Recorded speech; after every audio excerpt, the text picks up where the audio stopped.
Welcome to the intersection of technology, cybersecurity, and society. Welcome to ITSP Magazine Podcast Radio. You're about to listen to an episode of Tech Done Different podcast with Ted Harrington.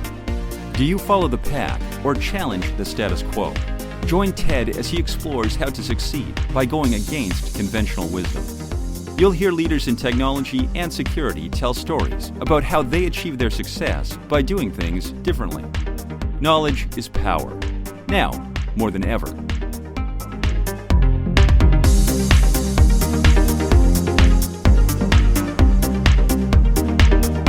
Hey everybody, welcome to another episode of Tech Done Different. As always, I am your host, Ted Harrington, and with me today is our very special guest, Joy Mangano, the CEO and co-founder of the Joy Company. Joy, thank you so much for spending some time with us today. Oh, I'm really happy to. So I'll let you brag about yourself a little bit, or introduce yourself. I know you're not one to brag, but I will brag about you first. I was drawn to ask you to be on the show because of the really outsized success that you've achieved in the world of helping people sort of solve their problems around the house. And what I found really interesting, there's so many things that we'll jump into, but and maybe I'm way oversimplifying things here, but you solve problems that you yourself experienced and that you saw people like you experience, and you went out to solve those problems and then obviously did. So thank you for being here to impart some of those ideas. And if maybe you want to introduce yourself a little bit, your background for the members of our audience who might not be familiar. Well, sure. So you say outside the parameters. I'm always outside the box in whatever I do. So as an inventor, I'm always product focused. I'm laser focused on product.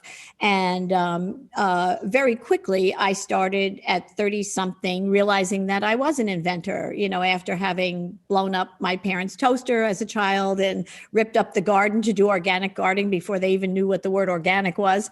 And so I, out of necessity, as you say, I started tinkering with something that later became known as the self-wringing mop, the miracle mop, which changed the entire industry of stick goods.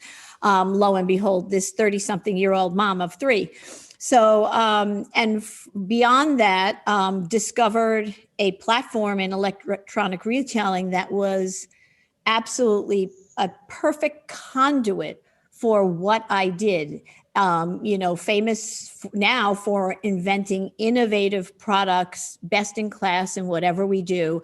At that time, electronic retailing was the only platform to go directly to the consumer and talk about your product. It's very different today, obviously, we know that. So, during that time period, Barry Diller was the CEO of QVC and then moved on to be the CEO of HSN, Ticketmaster, Expedia.com at the time, IAC now. And my success there, far be it from Barry not to take people with him where he sees success. So he purchased my company, Ingenious Designs, and it became a wholly owned subsidiary of IAC. I was an executive at HSN. So I was an executive. We were the only division that sourced and created product. I went on air with the product, and so I had many hats at the time. Fast forward to a couple of years ago, I wanted to go into a more boundaryless kind of atmosphere for our companies. Home shopping is one vein. So we started the Joy Company, and I hopefully will be talking to you about how we have to have the ability to really shift our skis, I say. It's one of my core principles, and we have to be able to go where our business, our instincts, our passions are. So starting the Joy Company enabled me, under that is Joy Live, which is our infomercial business. So new innovative products that need to be talked about, that, where there is an education to the consumer. We create infomercials about it to brand it. We on network, cable, digital, mobile, social. And also then there's the Joy Brands, which is our wholesale licensing, because remember now I'm all about product. I see the world through product. Everything I do is through product. And then a third pillar to that is the Joy Studios, which is oddly enough, what's better than a movie is a musical. And there is a Broadway show musical called Joy that was supposed to come out this past Christmas, but obviously theaters are dark. So it's yet to come. And then that is where sits our network TV show that is soon to be. So a little secret there, not so big a secret soon, but so that's quite exciting. So all of that coming together, an example of why this boundaryless shopping and consumerism and being able to touch the customer at every point possible. Under that is our first franchise or brand, which is Clean Boss, where we are laser focused on innovative, best-in-class products for wellness and lifestyle, and certainly as it is today. And and it was really always in the making for the last, I'd say 3 or 4 years, but we kind of fast forwarded the kinds of things that are in there, like the world's most powerful botanical disinfectant cleaner and odor eliminator, our 6-hour power hand sanitizer, the only 3-layer with a built-in filter mask that kills germs on it, and just amazing stories. And so I have been fortunate enough to take advantage in my history of some of the most amazing minds in products, scientists, all areas. And that gives me my ability today to do something like when I want to go into an industry, a category, to do it in the best way I can, best in class technology that's not out there, and in a way that's affordable to that consumer. Because I think you have to know your consumer and be so connected to that consumer, whether it's a service, whether it's a product, whether it's, cybersecurity, it doesn't matter. You really have to stay totally connected with them all the time. And I am. I just dream about them constantly. Oh, that's definitely a powerful way to frame it. I dream about them. I want to ask you about the way that you just phrased the shifting of your skis. It sounded like you were talking about how as an entrepreneur, you have to adapt not only to conditions around you in the marketplace, but also conditions maybe inherent within you where your interests might lie and passions might lie and things like that. So as you think about, you've obviously built and adapted different businesses and, obviously all around product as you described, but you've adapted many times over your career. How should our listeners think about this idea of shifting their skis? Oh my gosh. Well, critical. It's one of it's one of my core principles. And if you utilize any one of them, there's like 25, it will impact your life and, in a very big way. And that's, I think for many people, so speaking just for myself, that's been my survival, right? So, I started out, if you think about it, as a mom with an idea, a self-wringing mop. When people wouldn't pay more than $5 for a mop, I'm designing a mop that's a $20 item, right? Mm-hmm. And so where do I go at that time? Right into retail, trying to sell to the Kmarts of the world, and and the hardware stores and so on and so forth. And that framework really didn't tell the story of what I was doing. There was a whole new way of looking at mopping, right? With the Miracle Mop. So I realized that I had been demonstrating it. And when I demonstrated it, like everybody walked away with a mop.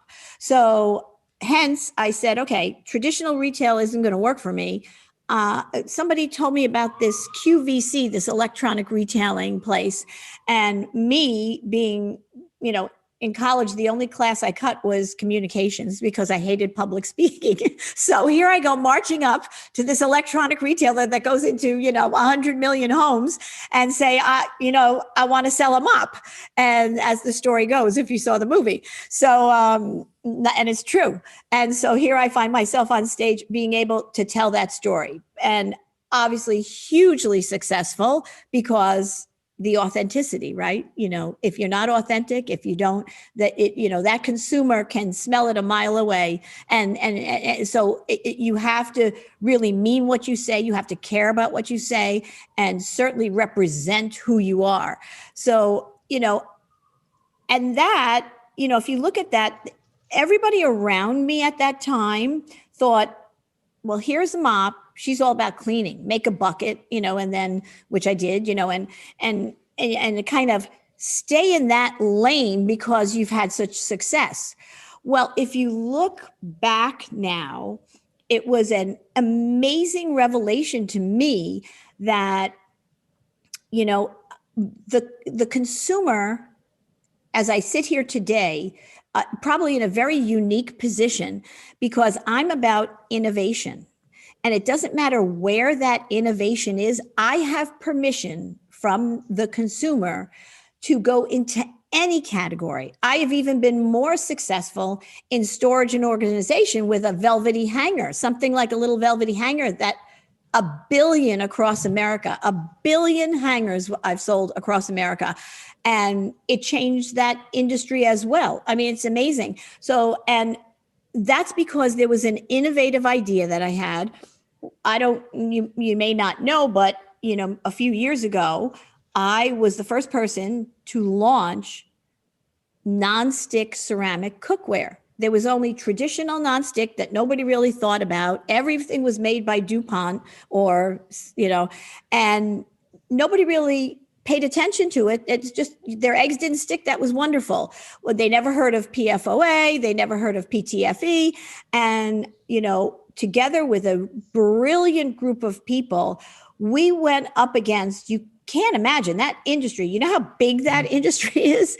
So we were going to launch something that literally would turn that industry upside down. And I remember my son at the time was with a law firm, Cravath, Swaine & Moore.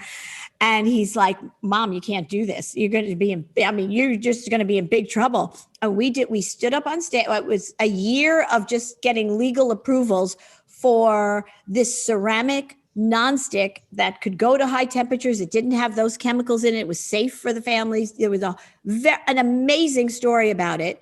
I launched it. The consumer literally, it was probably one of the most amazing product launches ever. We sold out of it within hours, and it changed ultimately the entire cookware industry as it is today, right? Because now if I say, do you have any cookware and is it ceramic nonstick, right? I don't know if you do. If you cook, you do. But it just changed an entire industry. So, I'm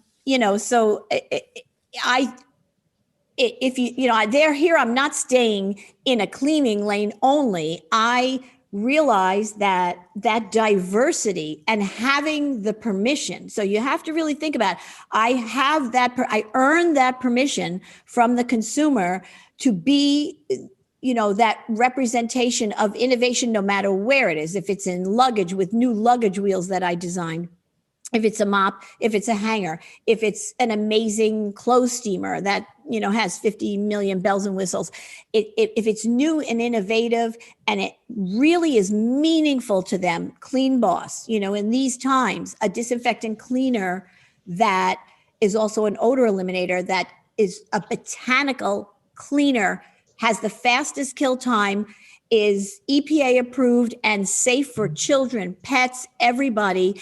It's just an amazing product that's needed today more than ever. But this was 10 years ago we started this. So pretty phenomenal that couldn't be more apropos today, right? So nonetheless, I think that diversity, that ability to branch and go where I naturally had an inclination and to follow it, to really follow it and follow through with it, was a major part of my success. Yeah. So this idea, the way you describe it, earning permission from your customers, I love it. I want to explore this a little bit more, because what I'm hearing you say is that because you earned that permission, that's what enabled you to move out of your, where you succeeded originally. You could have gone deeper and deeper into that, but because you'd earned that permission, you're able to succeed in other places. So, and I guess if we echo back some words that you said earlier, which is really interesting, know your customer so well, dream about them, all that stuff. What would you say it is that you did that our listeners could also do that helps them and helped you earn that permission? I mean, clearly you solved a problem that the market responded to with their dollars, so you were onto something. Was it more than just you solved the problem? Was there some other element to your leadership or entrepreneurial approach? Yeah, well, it may seem a little, counterintuitive, but I say you have to tune in with empathy to the consumer. It is critical. And, I had the ability to stand in front of, 100 million homes once a month after month after month, and actually get live feedback the callers would literally talk, I didn't know who they were. It was really live and nothing rehearsed. And now obviously through, all forms of communication, I am so tuned into that. It's so part of my fiber that I couldn't be an inventor of product. I couldn't be delivering to that consumer.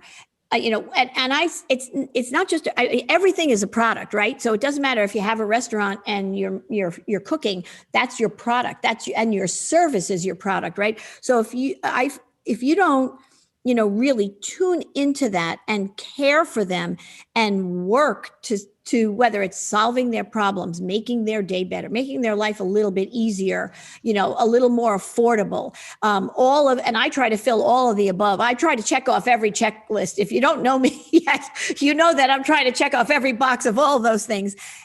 And you know what? Today, there's no doubt in my mind, we have the smartest consumer ever on all levels, in all forms. So if you are not authentic about it, and if you, and they know it. And I think that authenticity, that tuning into their, with empathy to that consumer, kind of opens up a world. And, and what happened is, instead of just bring me a great self-wringing mop or a velvety thin hanger that I have more room and my clothes won't fall off, what else can you do for me that'll make my life better? And I responded to that. And therefore I was able it's very unusual to be able to be in the product business and go across all categories. They're from towels to bedding to, you just can't imagine, to home fragrances. It's just been amazing, to the first affordable leather handbags that I did with Iman. So we did, it was all sorts of things, but the common thread was me tuning into that consumer and knowing what they really, really wanted and needed. Yeah. So maybe there's some nuggets of wisdom in addition to obviously the main nugget of wisdom, which you just shared, but maybe there's parts of this we can extract out, because if I think about people that are in tech or people that are in security, if they're in a business to business model, which not everybody is, some people are selling business to consumer, but if we think about the people that are business to business, they often know their customer directly. And that could be their actual paying customer, like they're selling to some enterprise. Or it could be their customer within the enterprise, like the other business unit that they serve or whatever. Yep. They actually know those people. They can actually ask questions of them. And what you've been able to do is to really get to know your customer without directly knowing all millions or hundreds of millions of them. How did you do that? Well, I had one of the luxuries I had was to be able to directly be relating to them. So the way, I guess a newscaster is there, live TV had a very big, play in what I did. Right. So I got real-time results. I literally, if I had a product, we would watch the sales. We'd know if they liked it. We'd know if they liked the price. We know if they liked the product. As years went on, the consumer would buy my products even before I launched them, even before they knew what it was. So that's the trust factor. That's amazing. I mean, that is such a gift. I can't tell you. And, and it goes back to something that you do as well. The concept of security is, I look at it holistically. It's about trust. It's about the consumer trusting us and on so many levels. And we partner, obviously in one of our aspects, we partner with Shopify and NetSuite and many others. And, and we sell to the customer, we take their credit card, and they have to trust, and I have to trust the businesses that I'm involved in to do what they do best and keep that secure for me, because I'm representing something to the consumer, not just an amazing product that they trust in, but my whole system.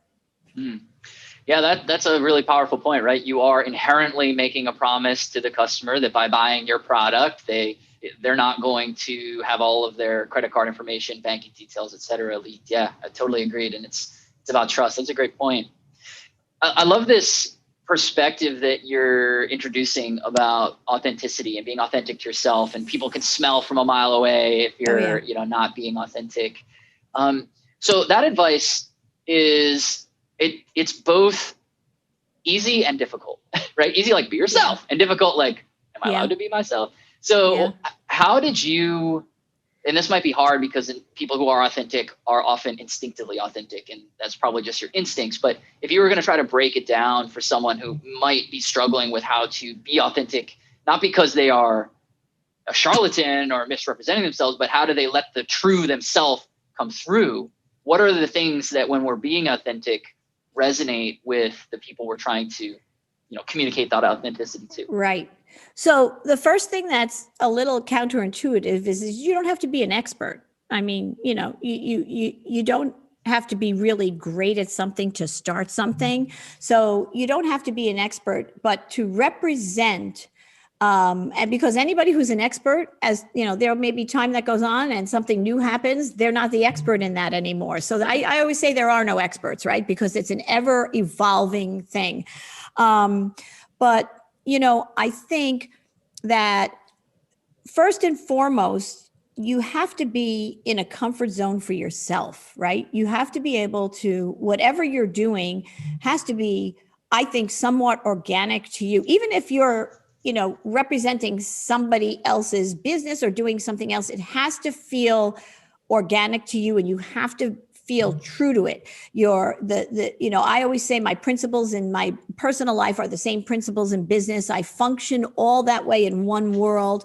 And, I think one of the biggest things about that has been a kind of rocket fuel for my success is my passion for what I talk about. So there are some things that I have worked on for like 5 years by the time I'm talking about it. And when I say talking about it, it could be through social, it could be through digital, it could be on an infomercial or on live TV or on a news program, right? But, I am innately so passionate about, product. And when I'm talking about it, that absolutely is something that registers with people, right? That because if you don't know what you're talking about and are not passionate about it, I don't know how you're going to get somebody else excited about it, right? Yeah. So, I think that's a big part of it. And, but it doesn't matter really if it's something that you've created or you're in a field where you're representing something. It just, you have to be true to that. You have to feel that. You have to be passionate about that. And that's why I say that, when you are able to do what is your passion, it's just a beautiful thing, right? It's just a great thing. It really is. That, to me, I feel that life was a gift in that aspect. I mean, I worked hard for it, but that's a gift that I'm able to do that. Right. Yeah. When work is play, you're winning the game. Right. I'm telling you. And I never stop. I mean, I never sleep. It's just everything. My family works with me. Don't let anybody tell you that, you separate family from business. The way you can work it out at home, you can work it out in business. Oh, that's pretty good advice. Yeah. That's definitely thinking differently. Well, no. Yeah. Because if you really think about it, if you love what you're doing, what is better than doing what you love with the people you love? And, it's just been an amazing path, right? So, and, business is hard, family is hard, people are hard, life is, it's always something, but you have to, I look at that, I look at life, everything's a product. So you look at it, if something's not going right, you have to fix it and make it better. And, and so it's just been a very, very big blessing for me. Oh, that's really cool to hear.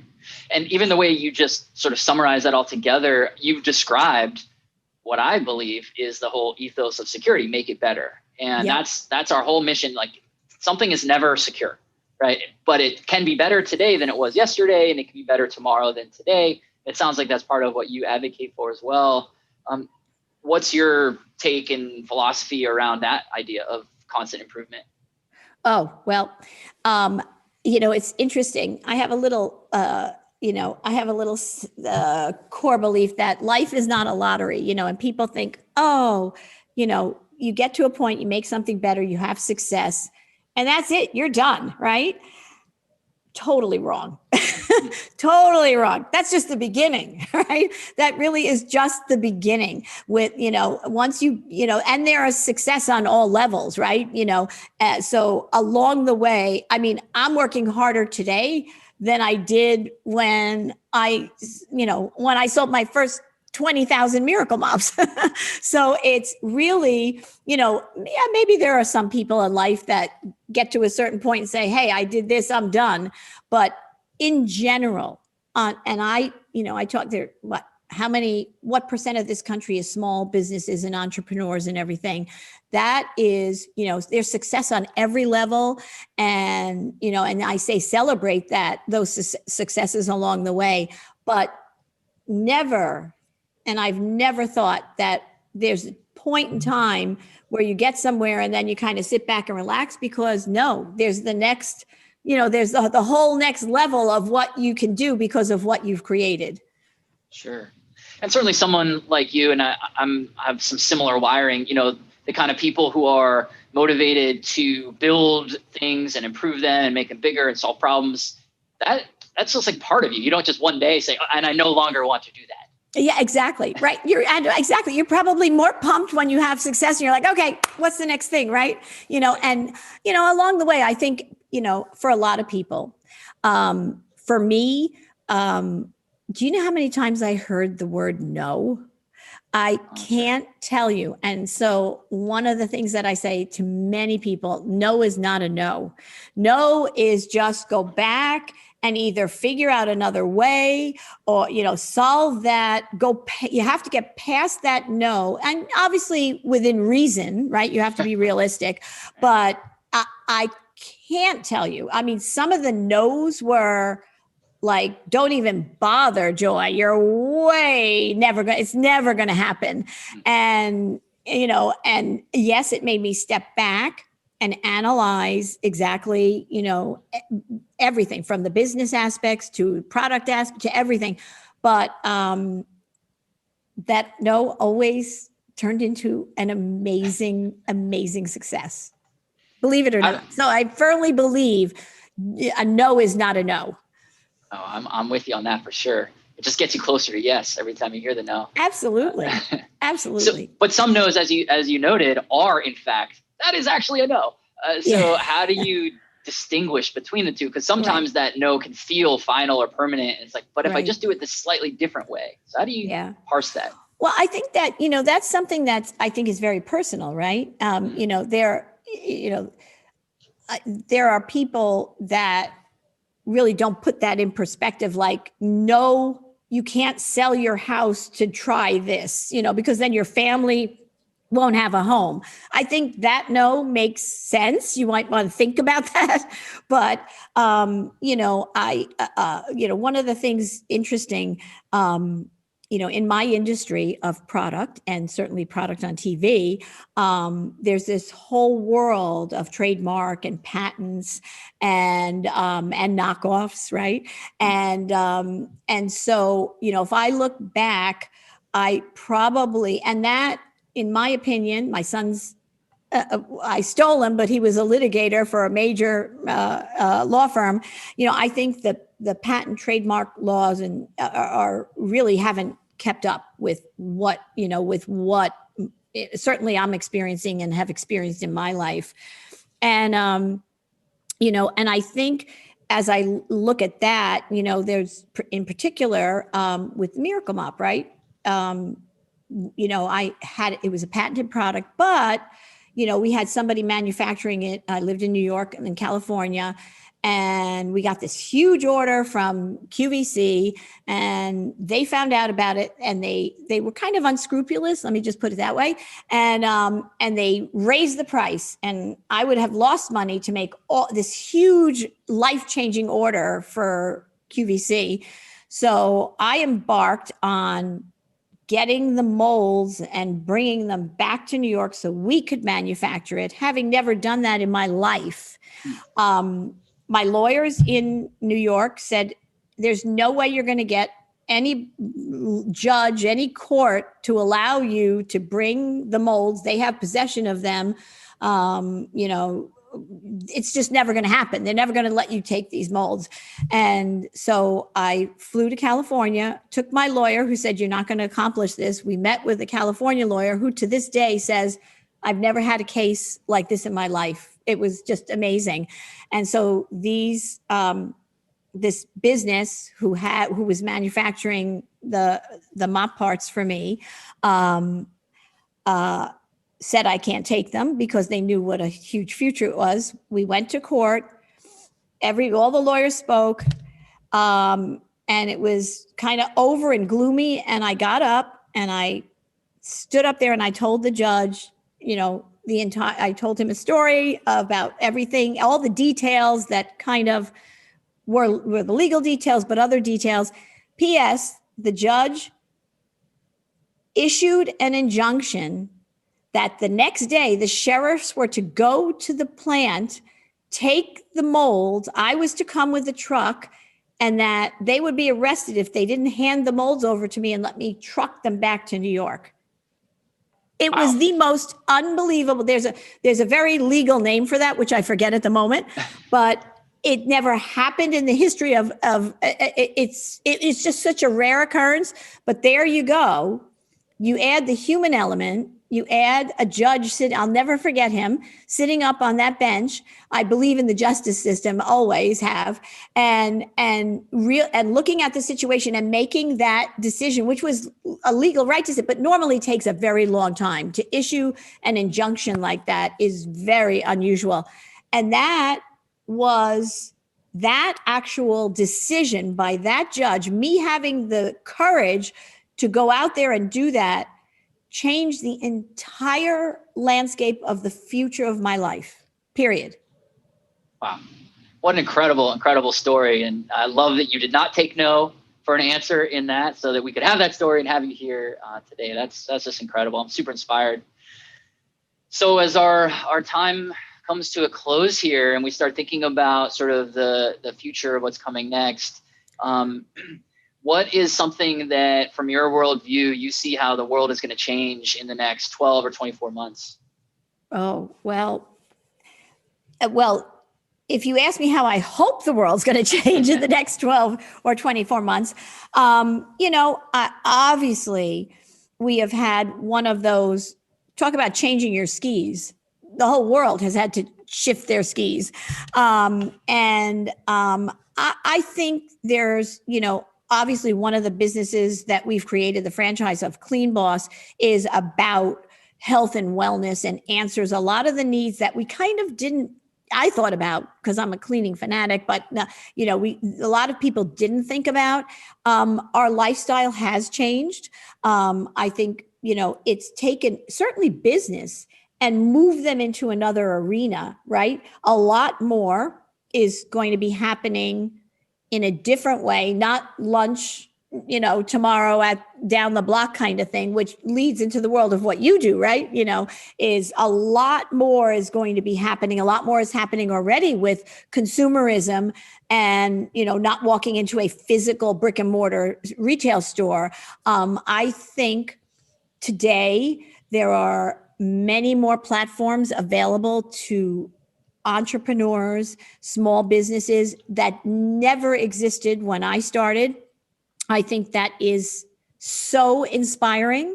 And the accessibility to do that is so inspiring, right? You go and you see all these fabulous little, the products that people have. So I think, having watched recent times and having watched it hurt, a lot, but small businesses in particular, they represent 70% of America. I think, for me personally, I'm on a mission to, bring an awareness to that and help that arena. So we can talk about that our next podcast. Yeah. And we're working very hard at that because it's very meaningful for me. But I do think that this has opened up many avenues for anybody with, in any arena for that consumer, that viewer, right? What I do is I try to change the viewer into the consumer, right? They're not just watching. We need, I'm about products. So I think the opportunities are going to be more robust than they ever have been in the past. And it really has condensed that process. Wow, what a super positive note to end on. I think a lot of people are tired and burnt out from this pandemic, and to hear you talk about how bright the future is looking, that's I couldn't ask for a better way to end this episode. Thank you for sharing that. Well, and thank you, Ted. Thank you so much, and good luck to you. Indeed. Joy, thank you so much for being on the show. You've been an amazing guest. I'm so excited to keep the conversation going with you. And for everybody else who's listening, if you want to learn more about this episode or request to appear yourself, just go to tedharrington.com/podcast, and we'll catch you next time. We hope you enjoyed this episode of Tech Done Different podcast with Ted Harrington. If you learned something new and this conversation made you think, then share itspmagazine.com with your friends, family, and colleagues. If you represent a company and wish to associate your brand with our conversations, sponsor one or more of our podcast channels. We hope you will come back for more stories and follow us on our journey. You can always find us at the intersection of technology, cybersecurity, and society.